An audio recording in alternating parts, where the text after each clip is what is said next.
you beautiful, amazing people, and happy Boxing Day, post-Christmas, / if you don't celebrate the holidays, just enjoy the quiet time that it is and peacefulness that is the world. And thank you for tuning in.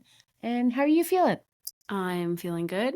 Ho, ho, ho. Happy holidays. We've made it. We did. We made it here. Is it, you know what I mean? Like when you're like, we make That's it. And bye. Bye. It's just like, it's such a funny thing. You're like, you built up all year to this, and then and it's done.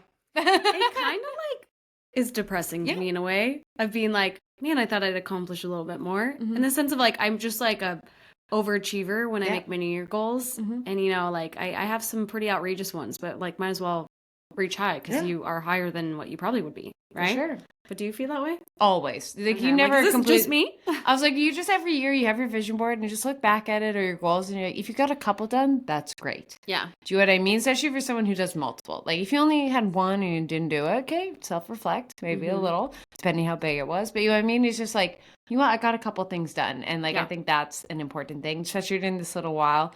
Just like sit back and just be like, think of everything you've done over the last year that you're like thankful for. Yeah. And so we're not going to stress you about New Year's resolution. Right now you're in your cozy vibes. It is December 26th. You're probably listening to this. You will deal with New Year's resolutions in a couple of days. And so we just thought it'd be fun. Just hop on and just have a little fun episode that you can listen to as you're doing your Boxing Day shopping or just tidying up before the New Year's or just chilling at home. And so we are going to do a little Q&A. And we both decided on 5 questions to ask each other, and we don't know what the other person's asking, and we're going to see what happens. So do you want to ask me first? Okay. Perfect. So we have it categorized. My first question, it's in the fitness category, and that is, if you could choose one workout for the rest of your life, what would it be? Specifically workout, not exercise, right? No, not an exact, no. Okay. Like just type of workout. Yeah, so I was like, it doesn't have to be like a push-up. No. Like, you could get both if you wanted. Well, that just kind of sucks. Oh, that's so hard. I want to say like running to like, cause you know what I mean? Like I can run fast, I can run slow, I can make it intense. Like, and the thought of just doing weights is like, ugh. And just doing Pilates, but actually I take it all back. This is going to sound crazy. Dancing. Ooh. Because it's a little bit of everything and it would force me to get really good at it. And it's so much fun whenever I do it. Yeah. And I've done everything else. And like, there's so many different forms and I'm like, and it's so many, it's good for your mind. It's good for your, like, actually dancing. Because I was going to say swimming, but like, I don't want to get my hair wet all the time. So Dancing with the Stars, Keltie O'Connor is free. I know she is first up on your next list. Of course. Watch out, JoJo Siwa. I'm your next coming for your throne. Caitlin Bristow. Who else won? That's the only one I know that's Did won. JoJo win? I just assumed she won. I feel like it'd be embarrassing if she didn't win. There's no way she had to have won. Yeah. JoJo, did you win? Did you win? Please DM me. Let us know. We're too lazy to look it up. Isn't it called like Mirror Ball? Mirror Ball? What's Mirror Ball? I think that's what they win. The Mirror Ball. Oh, I thought you meant that was like a JoJo Siwa thing. I was like, is that her new album? No. JoJo Siwa has not been seen since she said Save Beyonce. Oh, honestly, she probably did that for the joke.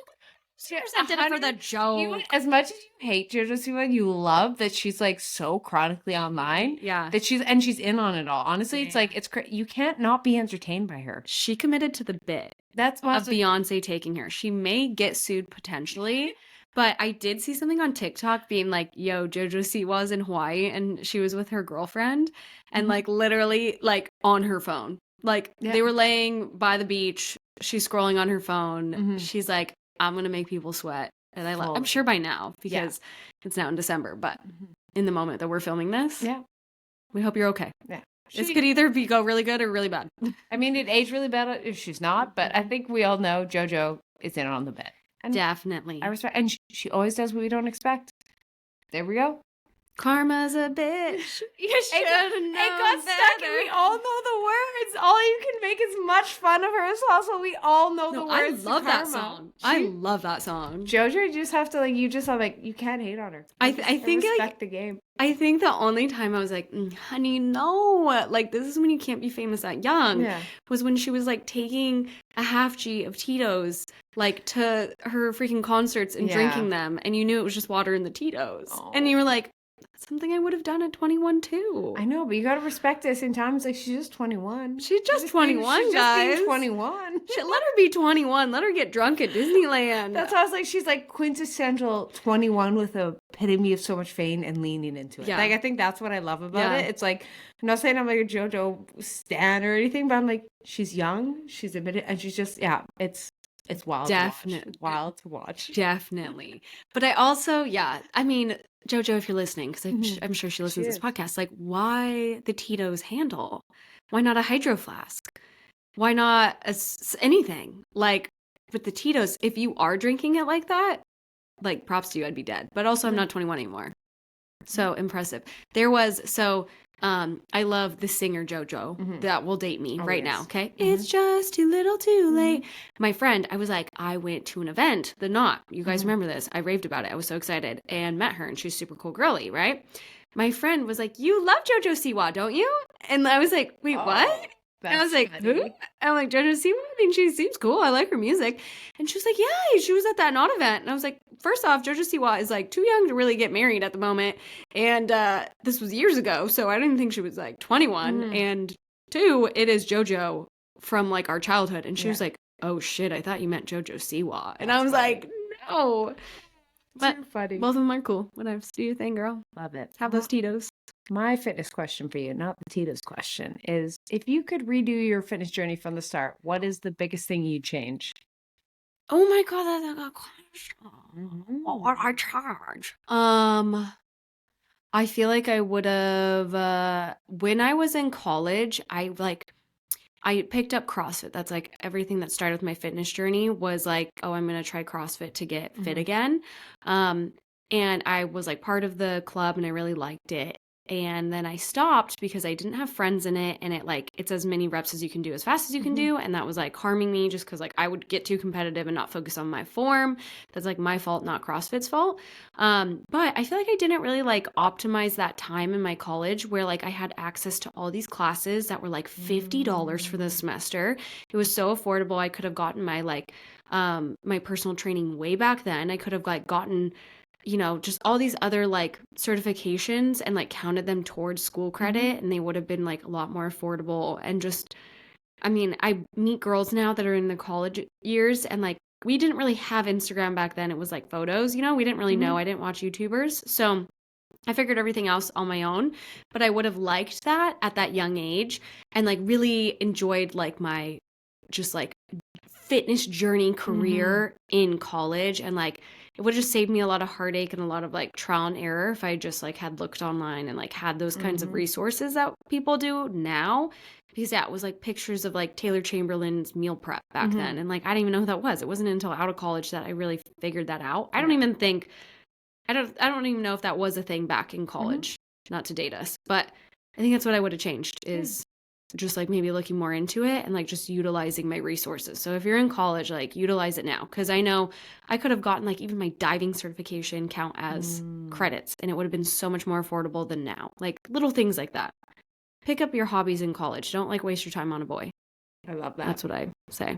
That's great. I mean, I love my boy, but I didn't meet him till later on, and we did distance. So I was very independent. Yeah. Yeah. I like that. And the idea of trying a bunch, because you don't know what you like.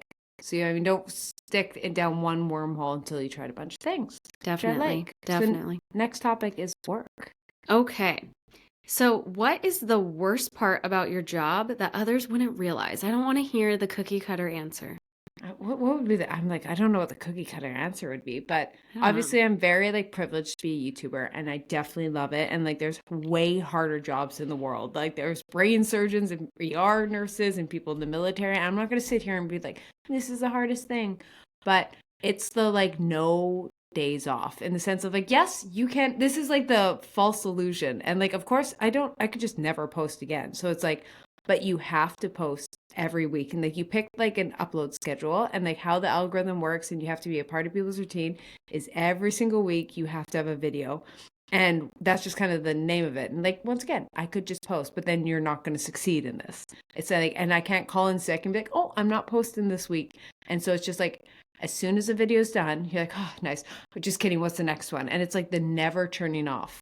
And there's a lot of careers like this isn't uniquely, but it's kind of you can never just not be thinking about it and not be doing it. But it just means I do love it. But like the best example is like Christmas comes and I want to post, like I can't just be like, oh, Christmas vacation, nothing. It's like, no, you have to work double in November to like pre-film and be ready to like, if you want to like, I have to work double to take time off. And then I'm so burnt out from doing double. And so that would be like the hardest part. It's just like the constant weekly.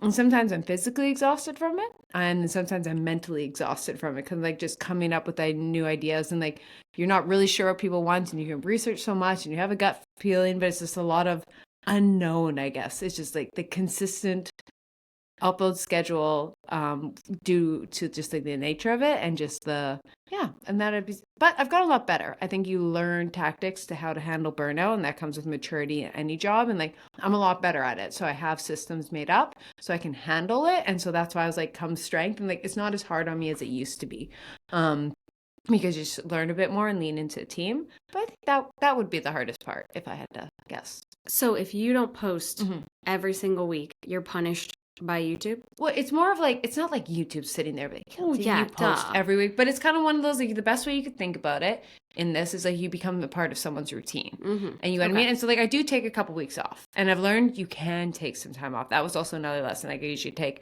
last 2 weeks of December off, first 2 weeks of July. But it's kind of one of those things you can lean into one or the other. Like I could post once a month and make a banger video. Okay. And I could be like, put all my energy into it. And I could probably get by doing that. A lot of YouTubers do once a month. But what happens if you pick the wrong video no one cares about? Do you know what I mean? And so you put all this effort into this. You have everything, your ad revenue, all your money relying on this one video. And yeah, you put so much work, it probably does it. But what happened if it doesn't? So like, for example, the times I take off, you're only posting one, and you better bank that's a banger. Because if it doesn't, you're not getting paid. You know what I mean? So it's like, that's the pressure of it. So you're kind of a bit more safer of like doing a couple. It's most likely something to do good. It's like you're a part of people's routine. And so that's why it's like, so you can definitely, like, there's YouTubers who post 3 times a year and you can get by, but like I said, that's risky behavior. So it's like balancing the risk and reward. And then like you could upload daily, but so it's like, and then that's the hard part of it. It's the balancing. Like I always talk and people are like, oh, just upload less. I'm like, true, I should. And I'm like, what happened if the video fails? So like, it's all those like unknown features of it. And like, it's not hard. It's just mentally sometimes like, it'd be nice to just call in sick and not. Totally. And you can. But you kind of can't. It's weird. It's a weird thing. There's no like covered sick day. There's no like, you know what? Everyone take some time off. Everyone in YouTube, no uploading this week. Like there's no like general, like it's just, you're always in the rat race and you have to accept like, you just can take breaks from the rat race, but the reality is you take a break and someone's going to be a bit ahead of you. And that's just, that's just it. Okay. Now my work question for you is, what would be your perfect work day in the life? Ooh. Like perfect day, like you get to do everything, and it can be social media related and not, and training related or not, like perfect. I'd love to hear that. During the weekday. Yeah, work day. Like we're going to say, just for shits and giggles, a Tuesday. Ooh, perfect Tuesday. I feel like my Tuesdays are pretty perfect. But I mean, like in the sense of, I feel like I've worked really hard to get a good, healthy work-life balance. When I like, if I'm doing challenges, then that goes out the wall or window. But typically, I mean, Tuesdays I'll do a Pilates class in the morning. I'll do my cardio in the morning. If I get my workout done in the morning, I feel fantastic. I like have an hour of coffee with my friends beforehand, so I've got everything out of the way. Saw my social friends, everything. And then typically, like, I enjoy like making breakfast and then being in my office, and I work for a few hours at a time. And then usually I'll like take a break, go for walks. I'll film. Like I like coming up with, like, I like those days that you plan. Like for me, I like to batch plan. So I'll be like, okay, I think I want to have some videos on this. And for me, like my content's a lot different because it's more lifestyle in the sense of like, I'm blessed. I post a lot about like, this is my day in my life. So it's just me like making sure I film it and like get everything right. And then like do the voiceovers and edit. And, like I edit myself because I'm so crazy controlling. So like, I think it's just working on that. And I think that's a fun passion project, and like not being too, I feel like I used to be like too much on my phone, and now I really like took a backseat on that. And like I'll have really healthy times where I like log off and I like put my phone away, and Michael and I just spend time together. So I don't know. I feel like I have a really good work-life balance at the moment. So there's nothing too crazy. I mean, that would change. Like, I would obviously add in some island time swimming. But really, it's just working, like figuring out what works for you firsthand and then adjusting there. And like every day is different. I don't know if your day is different every day because you're always editing and you have a strict schedule. But for me, every day is different because I'll have one-on-one meetings, I'll have intro calls with girls, sales calls, things like that. I like that. Do you like that it's different, or do you kind of crave? No, I it love that it's different. Nice. I get bored of routine. That's why I didn't like my corporate job. That's fair. That's fair. Yeah, so I like it. I like that, like flexibility. Yeah. Fun. Next up, nutrition. Okay, what is your most toxic guilty pleasure? Like toxic we want, or just like guilty pleasure? Like toxic. I'm trying to think what's really toxic. Where you're like, I know, like for me, I'm like ranch dressing. She's the death. She's the devil. But I love her. Because like right there, I'm like, I mayo on a lot of things, but I was like, or like just I constantly eat chocolate throughout the day, so I guess that would be one. Like I was like, I eat sugar, like definitely a lot of sugar, and I'm like, I'm not sitting there and be like, oh, it's toxic in that sense, but I'm like, technically, a lot of people would consider. That's what I was like, I'm not sitting here and be like, oh, I'm an awful example telling people like, so that's why I was like, is that toxic? But definitely, I love a good chocolate. And a little candy, a little sugar, I like little sweet treats. I just like a lot of sweet treats throughout the day. I have my 3 main meals, and then I'm constantly having little sweet treats. Okay. And yeah, that's me. What's your best habit, nutrition? Ooh, best habit? Is I think I'm really good at getting like a variety in the sense that like I get my protein in, I get fiber, I get some healthy fats, and I get carbs. Like I get everything. Like I don't demonize anything. Like I feel like about that. I feel like very balanced. Like every meal has a bit of everything. Yeah. And like, I'm like, I always, yeah. And I feel like I'm, some days you don't feel your body enough, but I feel I'm pretty good at like making sure like, hey, I get a couple servings of fruits, vegetables, a couple different proteins, different sources of carbs. And I feel like I'm pretty good at that. Like, a variety of whole foods. Love it. So there we go. And some people might think it's toxic because guess what? I eat dairy and gluten. Come at me. So, but I think it's healthy. Nutrition. What trendy food or dish, example, think like burrata, avocado toast, do you think is overrated? Trendy dish. Yeah, think of like the most trendy ones that everyone's hyping up. So like avocado toast, I think burrata, charcuterie boards, like so basic. I love it all. I was like steak and frites. Oh, I don't know if that's trendy. I would say like Paris bean, like Paris bean, so like European summer. I think it's like I like variety. If there's not like anything green on my plate with it, like if it doesn't look like a rainbow, I think it looks gross. Okay. But burrata, ooh, I love. Yeah, I'm trying to think. If there's anything that I'm like gross. Okay, then pesto. Okay, I was gonna say, what's your favorite overrated food? So your favorite of like the hyped up food, like an avocado toast. Burrata. Okay, good choice. Oh, burrata. That's like I will eat cheese left and right. That's like my love language is cheese. If you say come over for a charcuterie board, I'll be there 10 seconds ago. I love that. I love that. Next up, beauty. Okay, what's your secret for looking so youthful in your 30s? Oh, thank you. I want to first of all just say sleep, but I'm also not best at that. But I think just finding a skincare routine that works for you and just like doing the basic things. Like I work out a lot. I get some like fresh air. I drink water. I eat a wide variety of nutrients from like proteins, omegas. Like, you know what I mean? Like it's true, but like you eat the healthy fats, the proteins, the carbs, and the wide variety. I think that's like my foundations are set. And then I just found the simple foundational things and I stick to it and don't get distracted. I don't get distracted by shiny objects.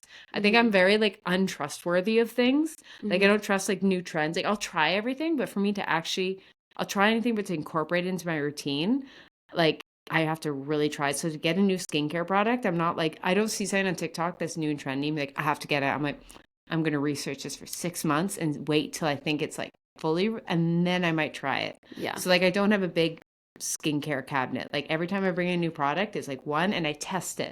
I don't try 1,000 different things. I test one. So it's the one variable in everything. And I'm like, this works or this doesn't.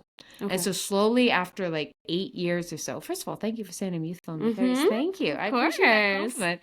But I think it took like, I really started getting into skincare about 7 years ago. And my routine is very seldomly changed. It's like, well, try vitamin C. Okay, that kind of worked. Let's try better vitamin C. Let's try cheaper vitamin C. Okay, I've got my vitamin C nailed. let's try a moisturizer. And there's been times in my life where I add something and I'm like, that did absolutely nothing. Try without it and take it away. I think it's like one variable at a time, really know it's worth it instead of just constantly being, new thing, try this, throw, and you never know what's working. Yeah. Okay. And I think that's how diet, workout, everything. I'm like, I treat myself like a science experiment, one variable change at a time. Love it. Mine for you. I want you to rank and explain why your favorite to least favorite in terms of beauty routines. For example, you got your hair care, you got your body skincare, you got your makeup, and you got your skincare. And like, if you have to like rank of like, oh, I love this. This is great. This is so fun. This is overrated. I never want to do this again. Go. Okay. Hair care is my favorite. Yeah. Probably because I dealt with that like thinning hair problem and it freaked me out. So I just did a lot of research on it. And then I find it really like soothing to massage your scalp like that. And like, I love all the smells that go with like the rosemary oil I put on my head. So like, it's just like a very relaxing time. Yeah. Makeup would be my second favorite just because like I love like how you can elevate your look with minimal makeup. And like, I just think that's so cool that we wear makeup and it just like enhances our beauty. For sure. But like, I'm not a big makeup girl. Like, I don't really like look into it too much. So that's why I like my staples. And then that's pretty much like what I stick with, which I think is like quite common, you know, unless you're a makeup girly. And what was your other one? Skin? Hair, skin, makeup, body. Okay. Body, I'm pretty bad. I feel like I don't do anything. I put like lotion on. Yeah. Maybe I'll do a little scrub-a-dub-dub in the shower. And skincare would probably be my least favorite because I'm so lazy and I hate, like, I only have a 4-step routine, sometimes 5, and I'm like, oh, I don't want to do it today, and then I'll just put moisturizer on. So that's probably my least one. Respect that. Okay, what's the next one? Last but not least, fun. Just like a fun question. Okay. The girlies have asked this for you. What is it like being a wag? What is it like dating a professional athlete? It's not as glamorous as it seems. It's very routine. It's very every day is the same.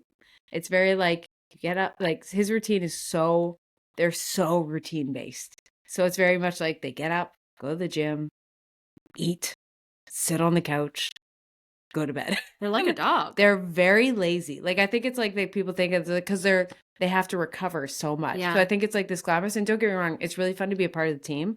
That's the funnest part. Like Saturday nights, home games, the girlies are having a little drink, the guys are playing, they win, we all go out after. Peak fun. That happens once a month. The season's only a couple months. So like those nights, like when they happen, I'm like, this is so much fun. But it's a lot of like home away. It's a lot of like them on the go. You have to take care of the house. Like even like we're distance, but even like the wives and girlfriends that are there, it's a lot of travel. It's a lot of unknown. That's the hardest thing. Is like you can't plant roots.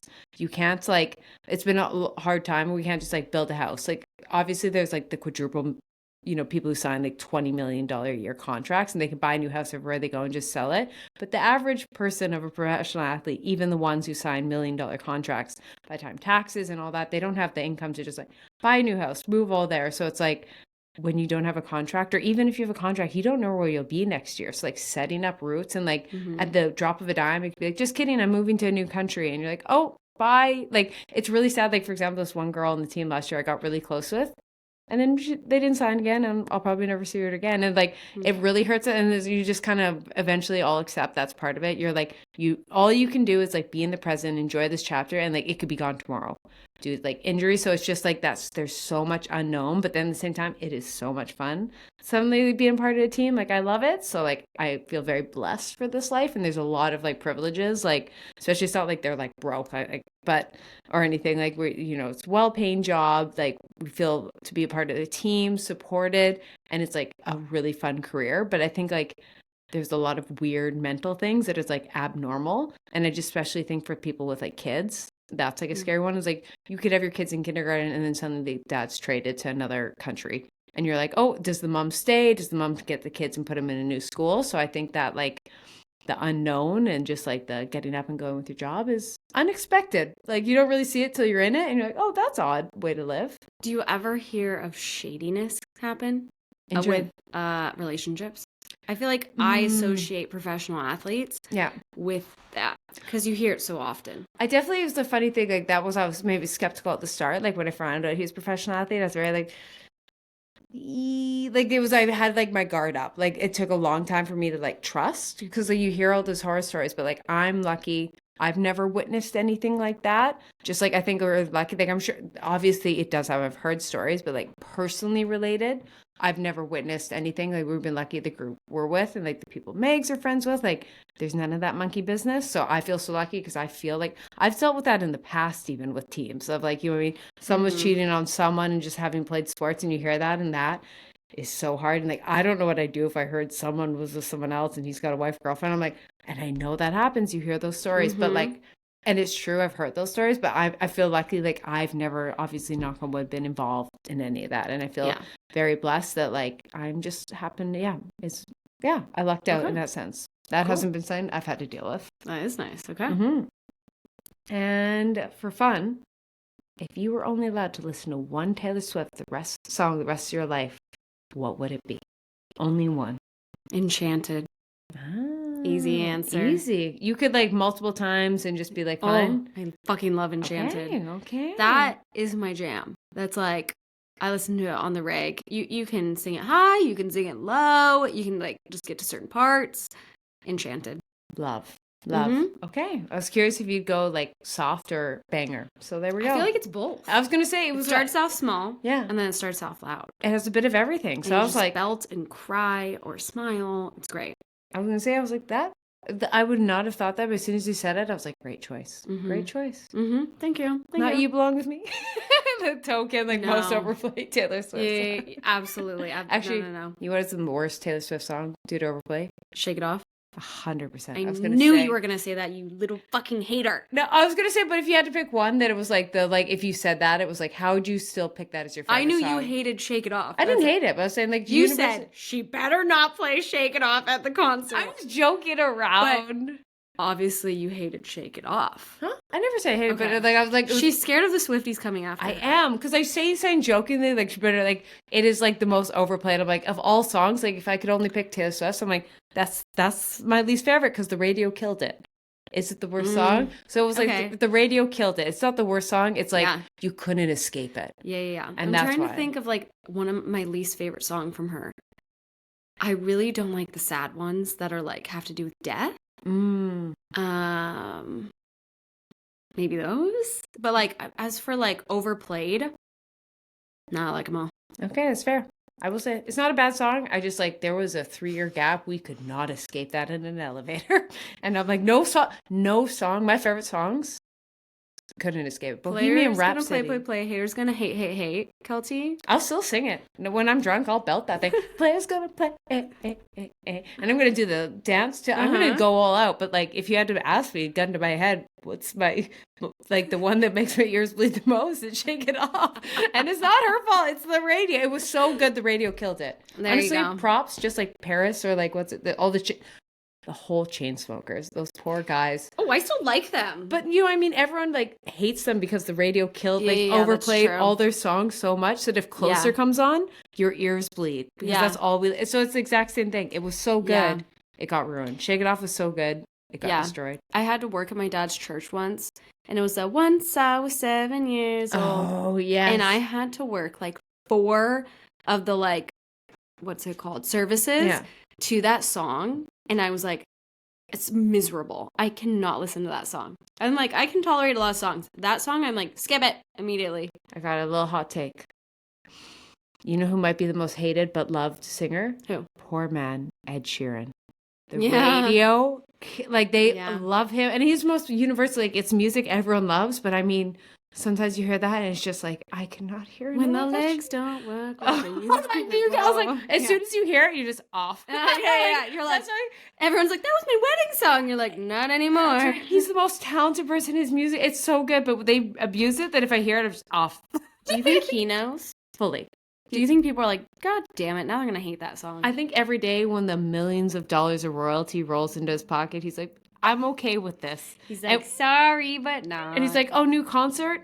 Sells out in 30 seconds. Yeah. I think he's okay. Yeah, he's I think he's okay. Just avoid that one song. Yeah. But with that, shall we pay adieu to 2024? Yes. This is the last time we'll talk to you guys. And you know what? It was a great one. We thank you for having it, and hopefully you take this time to recover, because we're coming in strong. Start in 2025. Let's go. Get your Pinterest boards ready, your vision boards. Reflect, enjoy, have some champagne, and we'll see you next year. Bye.